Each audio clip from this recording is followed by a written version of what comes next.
Universitas Negeri Makassar. Di sini saya akan memintai pendapat dari Pak Taufik selaku Wakil Kurikulum di SMK Negeri 2 Purbalingga. Jadi nanti saya akan bertanya Pak mengenai penyebab masalah di SMK Negeri 2 Purbalingga. Oke. Tadi berangkat jam berapa Mbak dari Makassar? Saya sudah ditugaskan di sekolah. Oh, di sekolahnya. Ya. Untuk yang pertama Pak, jadi motivasi belajar peserta didik masih rendah. Itu penyebabnya apa gitu Pak? Menurut pendapat Pak Taufik? Iya, yang banyak sih Mbak ya. Jadi yang motivasi belajar itu pertama tumbuh dari internal anak itu sendiri, dan yang kedua penyebab-penyebab yang muncul dari eksternal. Nah, untuk yang dari internal ini yang memang diakibatkan dari keseharian siswa itu sendiri. Di rumah itu seperti apa, lingkungannya seperti apa. Nah, ini membentuk sebuah karakter dari anak tadi itu, sehingga karena merasa di dalam dirinya kebutuhannya itu belum tahu dia akan seperti apa, akan menjadi apa, sehingga motivasi itu belum muncul. Nah, karena dia tidak tahu mimpi dia itu akan jadi apa, itu belum tahu. Cita-citanya belum tahu. Setelah ini nanti mau ngapain itu tidak tahu, seperti itu.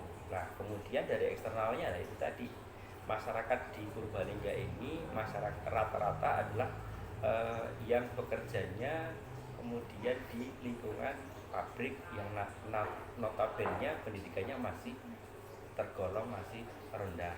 Nah, rata-rata ya di Purbalingga. Nah, dengan melihat seperti itu, maka anak-anak ini juga tergolong melihat kondisi di lingkungannya, terutama juga anak-anak yang usia masih remaja itu rata-rata malah banyak yang tidak bekerja. Nah, ini juga sangat mempengaruhi mereka ketika dalam bagaimana menggagas untuk kedepannya seperti apa, sehingga motivasinya masih sangat rendah. Gitu. Kemudian untuk yang kedua yaitu kesulitan belajar di materi perikanan atau di materi-materi umum seperti itu. Iya. Terus terang gini, saya melihatnya ada bahasa formal dengan bahasa non formal yang menjadi kebiasaan di wilayah, terutama di anak-anak, terutama di SMK Negeri 2 Purbalingga. Itu kebiasaan literasinya masih sangat rendah. Nah, karena literasinya ini masih sangat rendah, mereka menggunakan bahasa-bahasa yang kadang-kadang sulit dipahami, tidak sesuai dengan istilahnya buku materi yang kita menggunakan bahasa umum ya. Nah, ini bahasa keseharian itu ada sedikit perbedaan makna. Nah, karena perbedaan makna ini literasinya masih sangat kurang, sehingga dalam memahami itu juga akan sulit. Ketika saya melihat instruksi itu sudah jelas, tapi anak itu belum bisa memahami instruksi itu sangat sulit. Itu mungkin nanti pengaruh juga dengan miskonsepsi pada siswa seperti itu ya Pak? Iya, akhirnya ke sana. Akhirnya miskonsepsinya akan berubah. Contoh gini aja, di Purbalingga itu ketika saya bertanya, karena saya termasuk bukan orang Purbalingga ya, ketika saya tanya, Mas lagi belanja apa? Jawabannya bukan kok dia belanja apa yang jenisnya. Dia belanjakan, jenisnya yang dibelanjakan, tapi jawabnya adalah iya. Belanja ini Pak. Nah, ini pertama kali saya datang di sini munculnya di situ lah. Ini ada beberapa miskonsepsi terkait dengan pertanyaan-pertanyaan instruksi-instruksi itu, sehingga menyebabkan dalam mengkonstruksi sebuah materi dia akan kesulitan di situ. Rata-rata di situ saya melihat.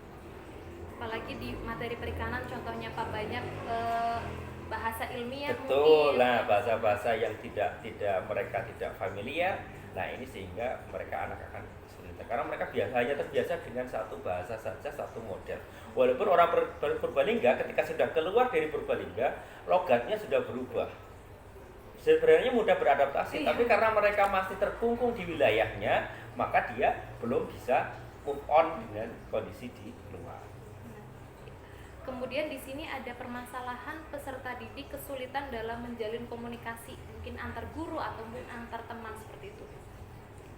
Ya, untuk komunikasi ya itu tadi. Kalau saya melihatnya yang namanya komunikasi itu kan ada apa yang kita sampaikan dengan apa yang mereka mereka cerna dari di situ kan otomatis akan terhubung. Lawang yang namanya yang disampaikan dengan ini aja pemahamannya berbeda, sehingga otomatis akan menjadi miskomunikasi. Maksudnya apa? Dan ini juga salah satu kebiasaan yang di Purbalingga itu tuntutan kreativitasnya itu masih tergolong masih rendah, sehingga instruksi itu harus benar-benar detail baru mereka bisa menjalankan. Ketika tidak secara detail, maka anak untuk berkreasi dengan pola-pola yang mungkin yang universal yang ini masih sangat sulit. Mungkin karena kebiasaan di lingkungannya mungkin. Atau mungkin nantinya mungkin jadi takut salah seperti itu ya, mungkin karena keterbiasaan bahasa dan ini yang Nah, rata-rata mengungkapkannya susah karena sudah karena anak ini tidak kurang memahami tadi, mau mengungkapkan susah. Ketika beberapa kali anak saya minta untuk storytelling saja yang sudah kebiasaan setiap hari itu seperti apa, dia mengungkapkan apa yang sudah dialami saja susah. Nah, ini faktor utamanya saya melihatnya adalah ya tadi itu literasi yang masih sangat rendah.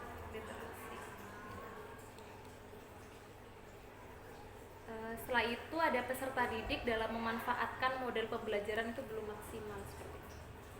Peserta didiknya apa? Jadi peserta didik karena gurunya mungkin memberikannya seperti ini, akhirnya anak kembali ke kreativitasnya kayak gitu. Iya, ini apa namanya? Yaitu tadi. Jadi awal pangkal utamanya adalah kemauan anak untuk mencari hal baru, memanfaatkan, mencapai visinya itu bagaimana, ini belum tahu. Cara-caranya belum tahu karena tidak punya rasa ingin tahu ke sana ya, padahal kan seharusnya namanya anak-anak itu kan rasa ingin tahu itu harus tinggi.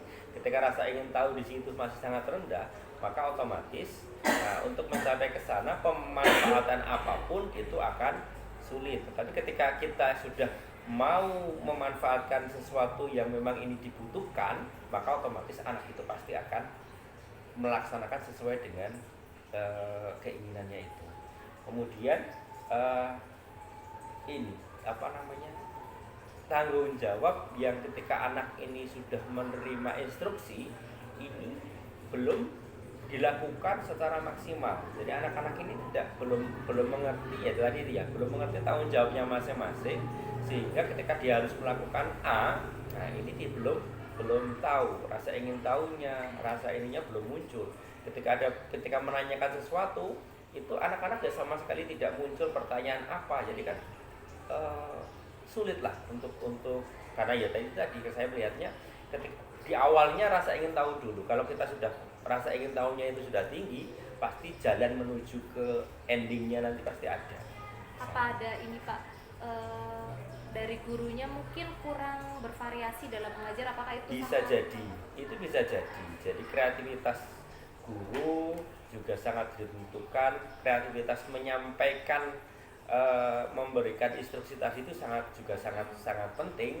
Jadi ketika guru bisa mengemas sesuatu, nah ini kadang-kadang juga guru sudah membuat model pembelajaran yang sangat menarik, tetapi anak kadang-kadang juga karena tidak terbiasa dari kecil itu basicnya masih rendah, maka untuk menerima nilai yang ada di situ, value yang ada di situ masih sangat sulit. Contoh dengan model misalkan yang pembelajaran yang menyenangkan, dia sambil berada di alam misalkan. Jadi alam dia sudah melaksanakan di alam, pada saat pelaksanaan itu sangat senang. Tapi ketika ditanya tentang apa sih yang didapat dari pembelajaran tadi, itu nggak muncul sama sekali. Jadi hanya sekedar ya melaksanakan tanpa tahu isi yang dilaksanakan. Selain itu siswa mengalami miskonsepsi itu Pak, yang tadi miskonsepsi dalam pembelajaran. Iya betul, itu sering terjadi. Jadi tadi kalau saya melihatnya ya memang kemampuan di dalam literasi, dalam membaca mereka itu sangat sulit, terutama ketika membaca dalam porsi yang panjang. Ini yang masih sangat sulit. Karena misalkan kita membaca yang berparagraf-paragraf, buku itu kan otomatis berparagraf-paragraf. Lah otomatis anak ini mau membacanya sangat rendah, inginnya hanya dibaca rangkumannya saja. Nah ini otomatis konsepsinya akan bisa jadi berbeda, runtutannya berbeda. Selain itu pemanfaatan teknologi kurang maksimal, mungkin lebih ke aplikasi pembelajaran Pak. Nah, bisa kalau misalkan terkait dengan penggunaan media ya, media kita coba sudah misalkan beberapa guru sudah beberapa kali mencoba menggunakan model tertentu, bahkan seharusnya itu sudah sangat cukup, tetapi ya diawali dengan anak ini malas berkembang, ya, dengan malas berkembang karena pengaruh di awal itu tidak, dia malas di sana, sehingga untuk diajak berpikir agak keras itu agak sulit. Karena berpikirnya keras itu agak sulit, membuat, taruhlah kita dengan pembelajaran project ya, di pembelajaran project itu berarti kan dia harus memahami dari awal itu, merumuskan rumusannya seperti apa, ini kira-kira akan melaksanakan apa, kendala nanti yang muncul apa. Nah ini kan harus ada literasi yang cukup untuk kesana. Nah ini media-media yang sudah kita sediakan banyak, tapi realitanya tidak memanfaatkan. Betul. Kalau mungkin misalnya dari tampilan Microsoft Teams sendiri, kan lebih banyak anak itu bermain game Pak dibandingkan membuka Microsoft Teams seperti itu. Apakah itu salah satu, mungkin mau dibikin tampilan seperti game biar lebih menarik, atau emang dari anak sendiri? Saya coba dengan salah satunya misalkan gini ya, bukan hanya Teams saja. Contoh model game kayak soal-soal yang model quizzes misalkan, atau ada media yang lain, media player yang lain yang itu kelihatannya lebih menarik. Ya itu tadi, rata-rata mereka bisa dengan itu, cuma juga masih sangat kurang.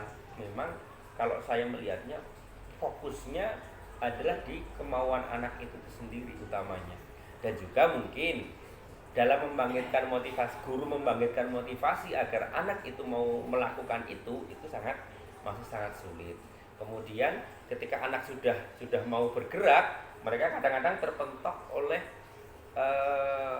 misalkan sudah mentok dengan di sini sudah dijelaskan, oh ya paham, tapi ketika mereka saat mau melaksanakan, memori penyimpanannya karena nggak jarang dilatih di situ, nah ini akan kesulitan. Jadi melakukan tanpa harus tidak tahu maksud dari yang dilakukan, itu yang kadang-kadang yang sering terjadi. Kayak membaca tanpa tahu isinya. Ya betul. Baik, terima kasih atas waktunya Pak. Saya rasa cukup sekian. Oke. Wabillahi taufik wal hidayah. Wassalamualaikum warahmatullahi wabarakatuh. Waalaikumsalam warahmatullahi wabarakatuh.